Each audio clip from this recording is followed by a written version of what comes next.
Bien, en esta noche estamos acompañados de alguien a quien uno le place decirle colega y también amigo. Y hemos querido conversar con él respecto a su trayectoria, que es ya reconocida a nivel nacional. Edwin Espinal. Edwin, buenas noches. Buenas noches, Jordi. Gracias por la invitación. Gracias a ti por comparecer. Edwin, ¿cómo te defines como ser humano? Uf. Bueno, o sea, me vería desde el punto de vista quizás de las profesiones. Abogado, historiador,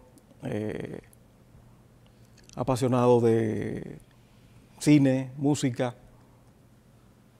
muy cercano a la familia. ¿Eres introvertido? Sí, esa ha sido una nota distintiva de mi carácter desde siempre, prácticamente desde siempre. ¿Cómo eres de niño? ¿Qué te puedo decir?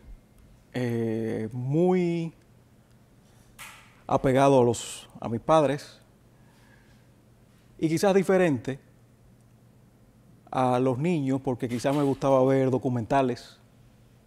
Que en ese momento otros estaban jugando. Otros estaban jugando. Y no atender a cuestiones que quizás los otros podían estar haciendo. Eso quizás en cierta manera te hizo ser un muchacho más maduro a destiempo. Yo entiendo que sí, porque enfrenté muchas situaciones que otros no enfrentaron a la edad en la que se me dio la oportunidad de enfrentarme a ese tipo de situaciones. ¿Quiénes son tus padres? Mi padre es Rafael Américo Espinal y mi madre Rosalena Hernández. ¿Cómo fue? ¿Qué puede definir Edwin que recuerda con beneplácito de la educación de su padre y su madre? Una formación, si no rígida, estricta, fundamentada en valores, de manera fundamental. Pero claro, con espacio también para el juego y la diversión. Travieso, claro, muy, muy pequeño. Mi mamá es la que me hace los cuentos, porque en ocasiones no los recuerdo. Vivíamos, por ejemplo, en la Independencia, entre Mella y San Luis, y ella me cuenta que yo un día salí corriendo en un velocípedo y llegué hasta la calle Restauración y ella que me atrás, vuelta loca, porque Claro. Imagínate. Claro. ¿Y qué hacían ellos? O sea, tu padre y tu madre, ¿a qué se dedicaban? Mi padre administraba una agencia hípica que heredó de mi abuelo, a su vez, que fue la primera agencia hípica en Santiago, que se fundó en 1936. Originalmente con el hipódromo Presidente Trujillo, y posteriormente fue la agencia del hipódromo Perlantillana, en Santiago. ¿De dónde te nace el amor por la historia? Yo lo ubico en quinto de primaria. Recuerdo que cuando fuimos a comprar los libros escolares de ese curso, el libro que más me llamó la atención fue el de historia. Por los colores, el olor a libro nuevo. Y bueno, leí algunas páginas incluso antes de entrar al curso. ¿Quién era el autor?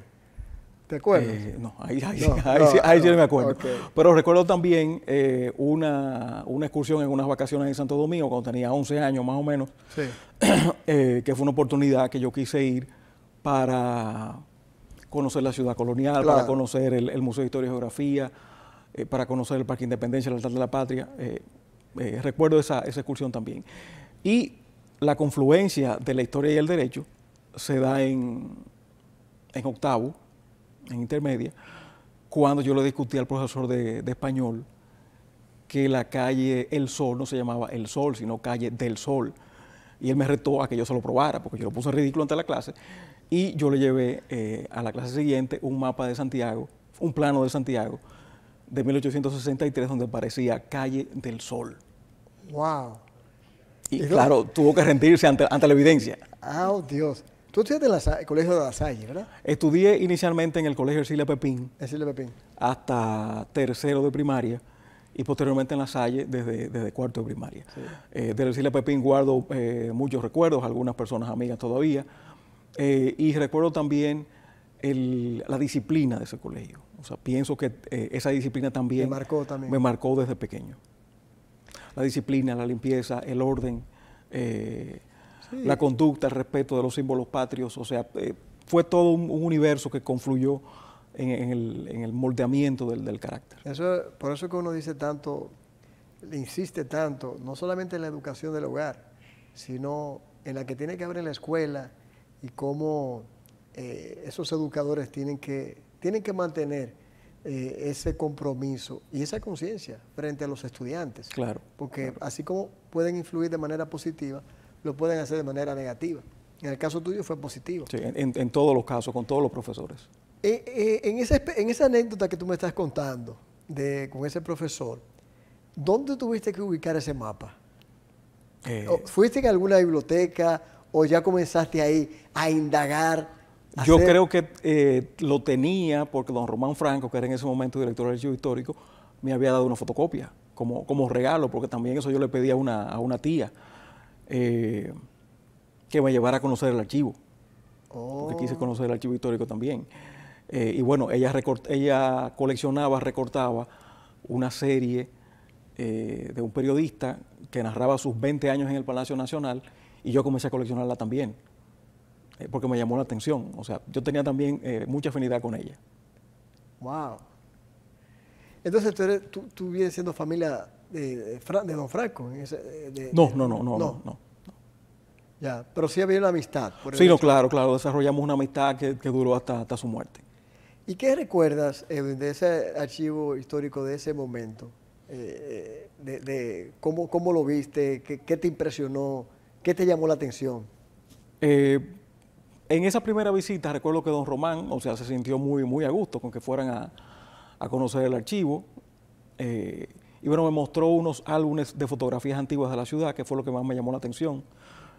Posteriormente,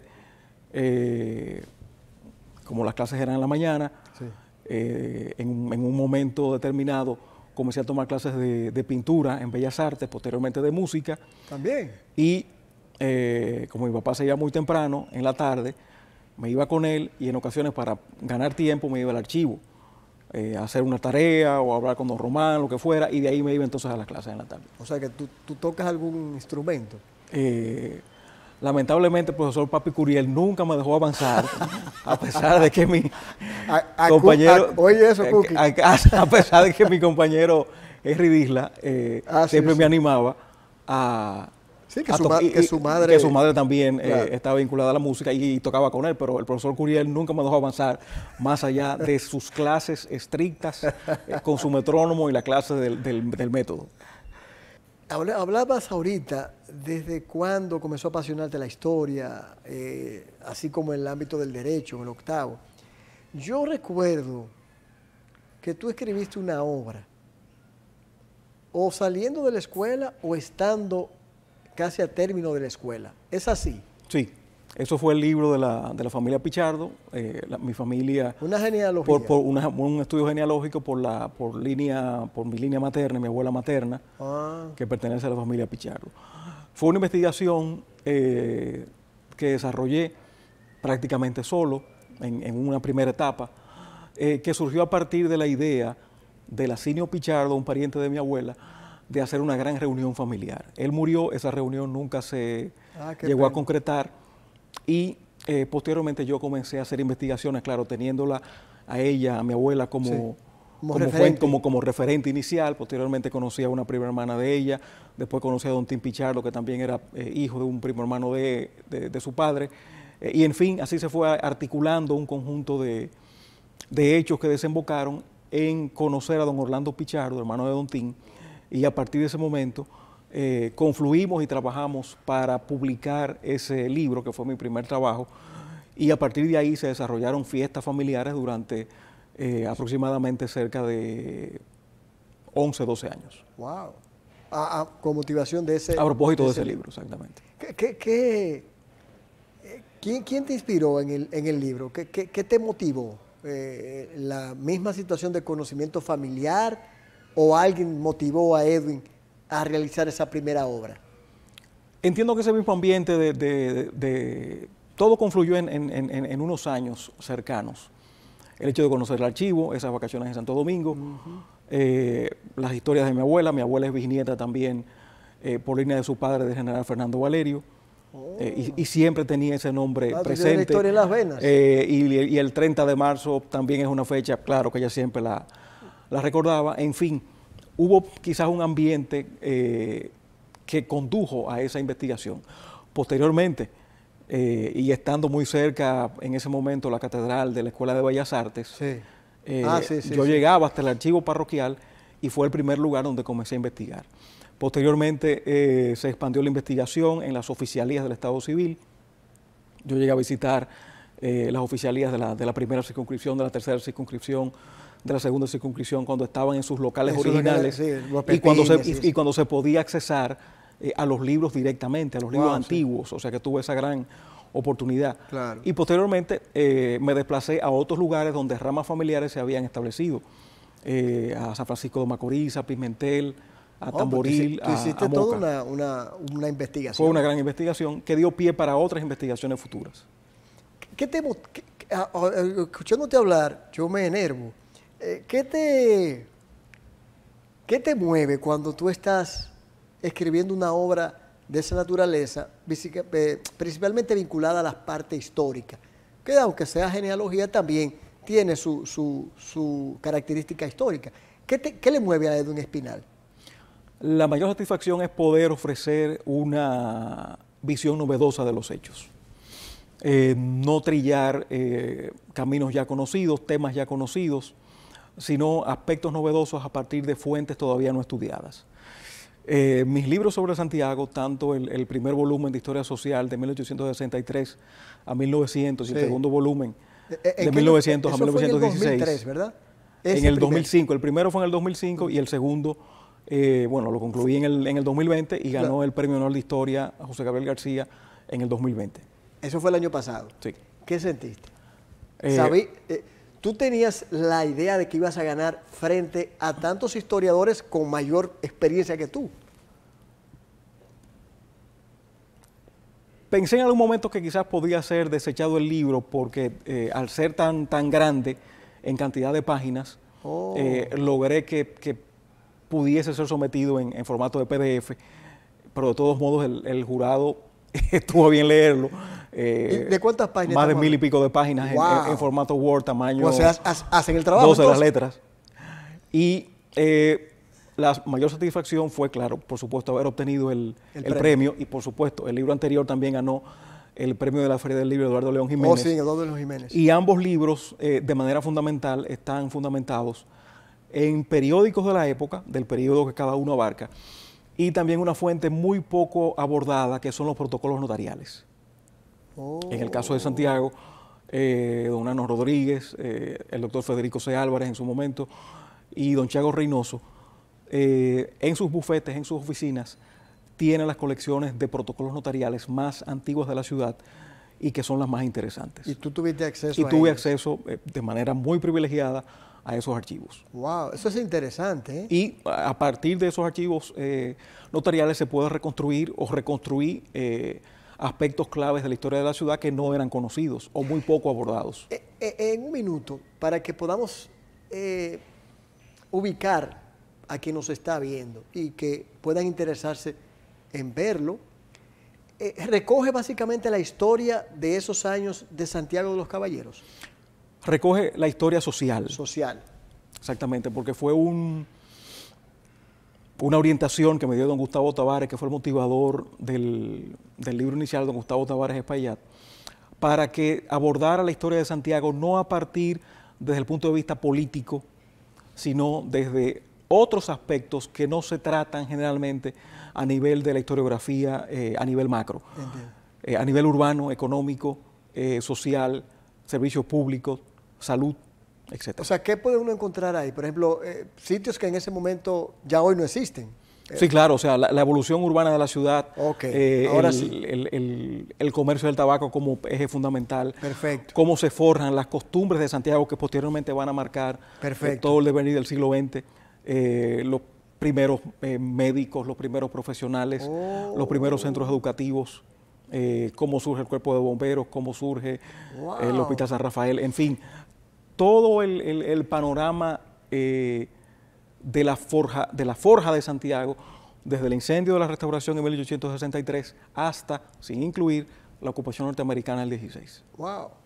¿Dónde puede ubicar el que quiere ahondar en esos textos, en esos libros tuyos? ¿Dónde puede ubicarlos? Lamentablemente, el volumen de Historia Social 1863-1900 está agotado, deben quedar muy pocos ejemplares, y el ejemplar que cubre 1900-1916 está pendiente todavía de publicación. Ah, perfecto. Son 2 tomos.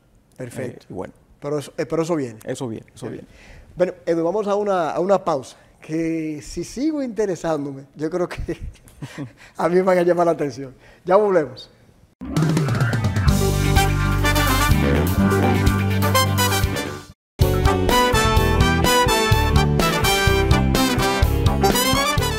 Bien, continuando con esta conversación con nuestro amigo Edwin Espinal Hernández, reconocido abogado, historiador, conocedor de la materia de la propiedad intelectual, derecho de autor, y también un académico. Edwin, quedándonos en la parte de los libros, ¿cuál otro de los tantos que has escrito ha llamado mucho tu atención? Yo sé que todos son hijos, cuando uno los escribe, sí, todo, pero ¿cuál de todos, aparte de los que has mencionado, te llamó? Yo vi uno de historia de la vida de don Peña, de Peñavalle, José Valle. De José Valle, sobre también el aspecto de Santiago, porque es primer Santiago. ¿Cuáles de todas las que hemos ido conociendo de ti te han llamado poderosamente la atención y son las que tú generalmente siempre recuerdas? Bueno, está la historia de la Asociación Cibao y la historia de la Asociación para el Desarrollo. Oh, sí. Que son 2 textos prácticamente, digamos, que surgidos de la nada.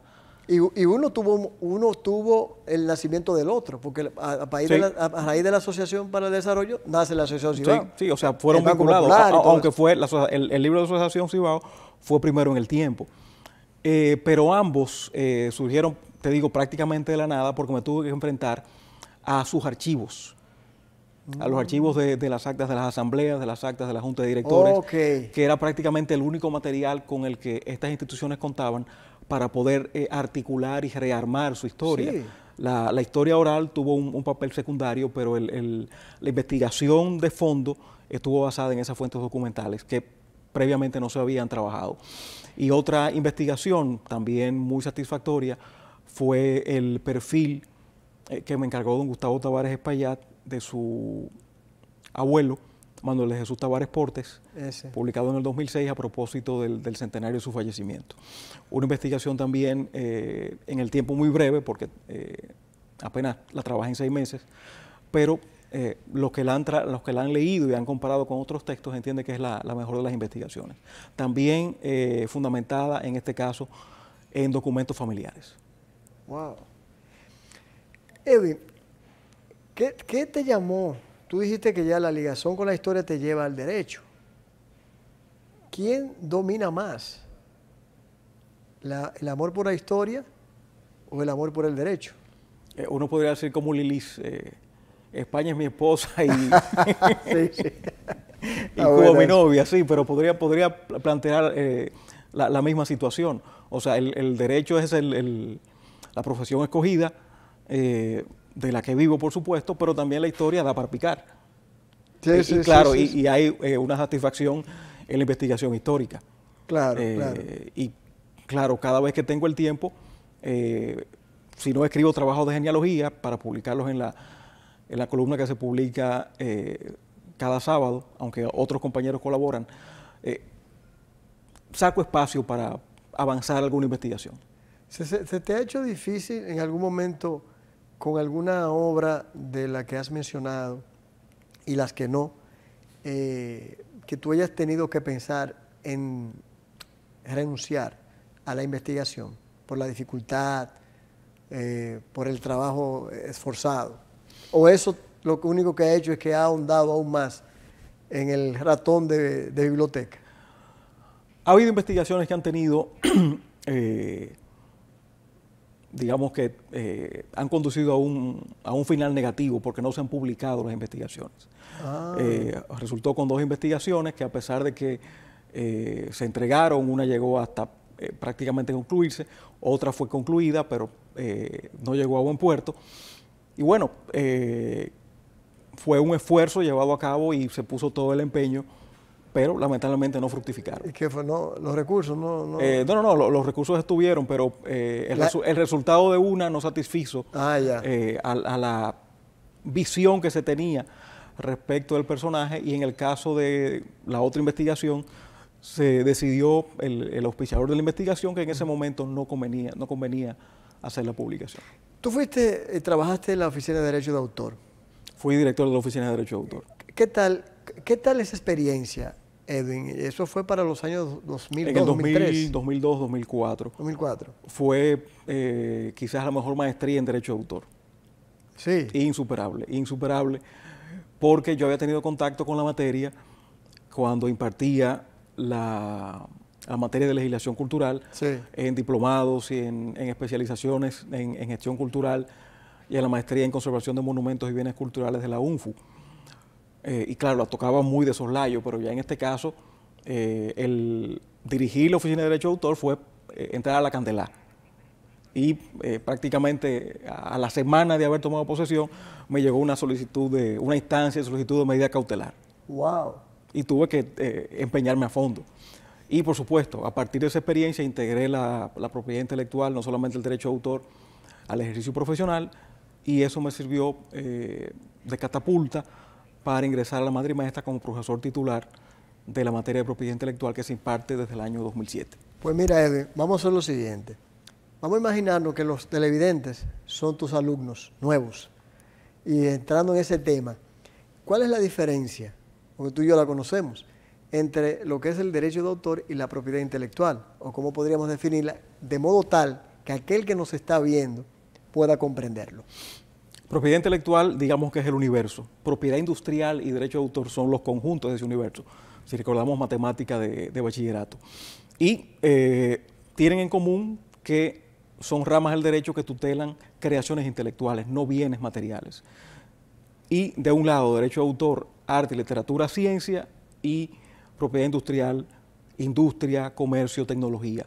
Inventos. Inventos. A partir de esos 2 ámbitos se definen los sistemas de protección de cada una, los plazos de protección, las limitaciones respecto al ejercicio de los derechos. ¿Dónde entra entonces la parte del derecho marcario? El derecho marcario cae dentro de propiedad industrial, porque en este caso se identifican a partir de marcas, productos y servicios. Correcto.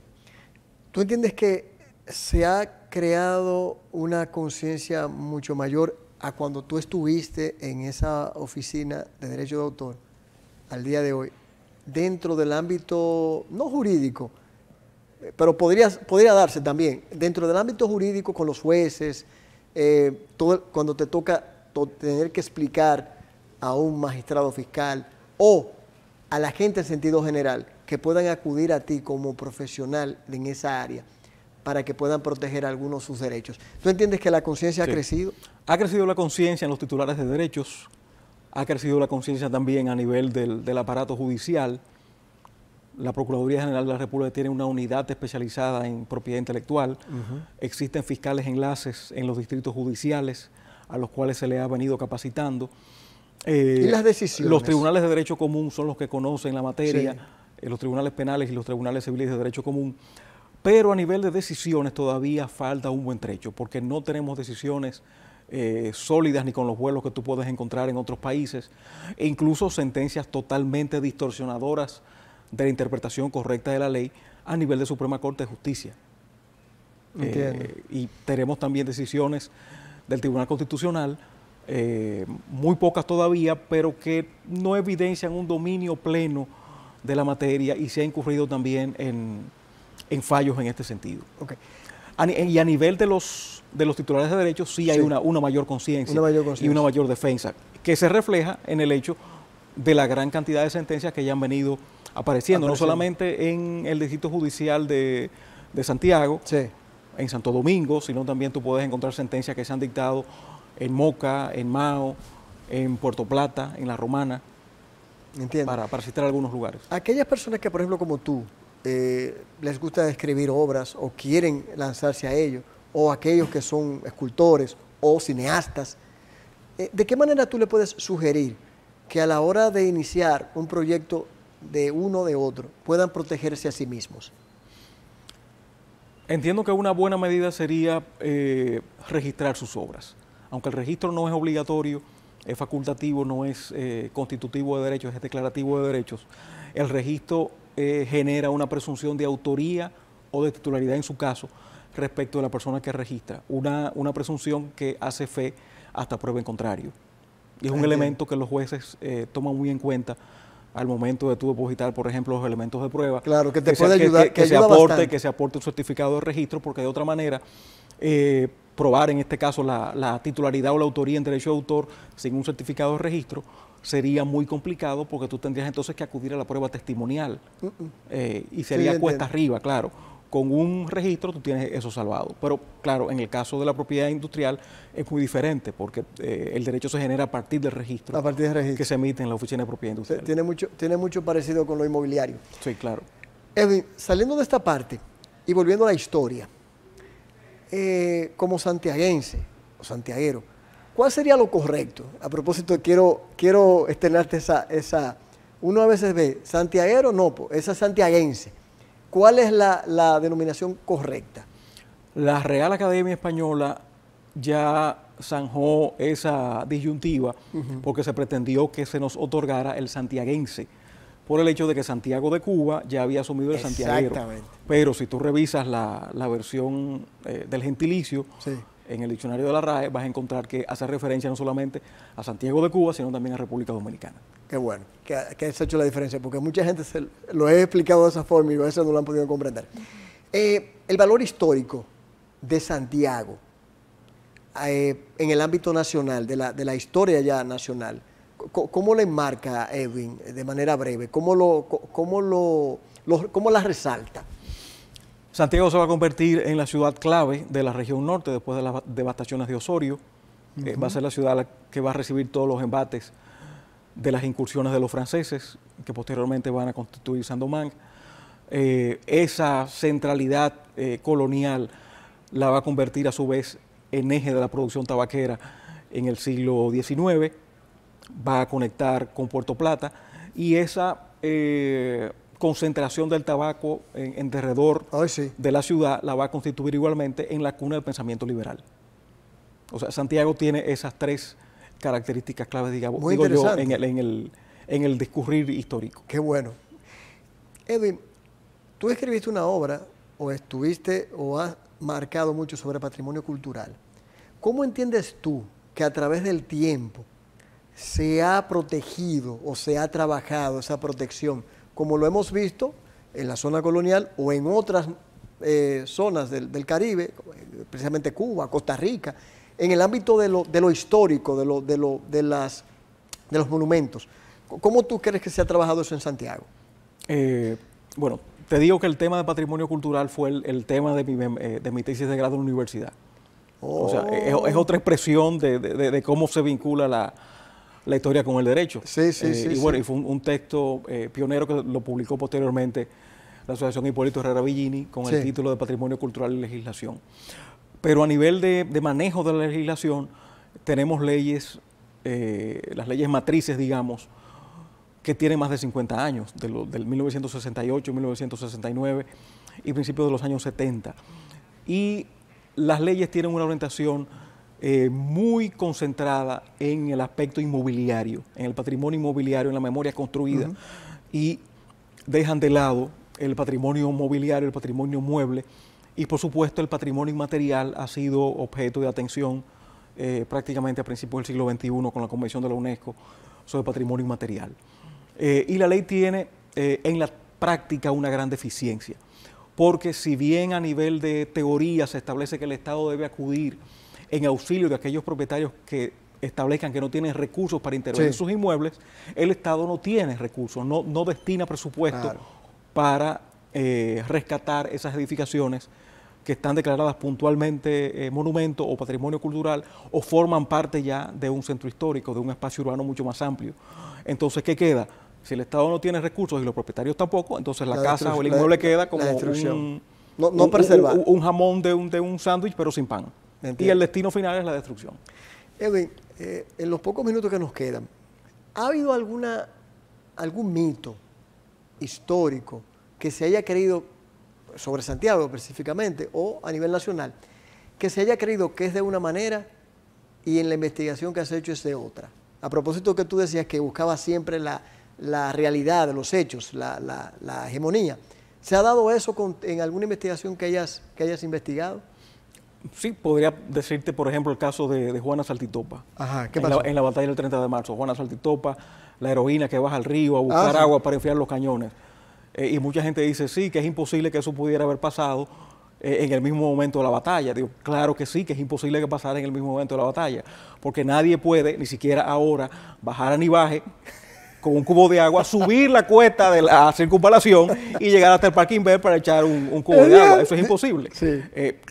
¿Qué pasó en la época?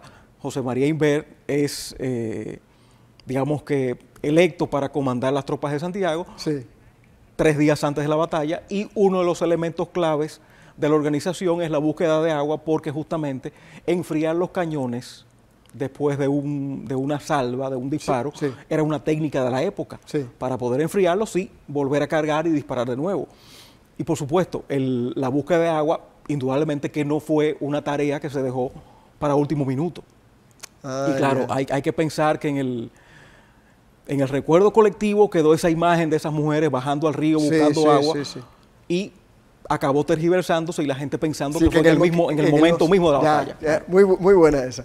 Finalmente, Edwin, ¿tienes algún proyecto en carpeta a corto plazo, un libro, o ahora que se habla tanto de protección de peligros? ¿Qué tiene Edwin en carpeta a corto plazo? A corto plazo, la tesis, la memoria final en el doctorado de Derecho de Ucamaima, en la Universidad del Externado, que va a abordar el tema de patentes e inteligencia artificial. Wow. Y cuando salga de ese compromiso, hay que retomar el tema de historia social de Santiago, ya quizás en una tercera etapa. ¿Del 16? Del 16, quién sabe si hasta el 24. Alguna gente me dice, no, llévalo hasta el 30, que va a ser más interesante. Qué bueno. Esos serían los 2 proyectos que vienen por ahora. Qué bueno. Edwin, mi respeto de siempre, mi admiración y consideración para un gran profesional, un gran ser humano y un gran santiaguense. De verdad que mi admiración total, de siempre. Gracias. Señores, vamos a la pausa.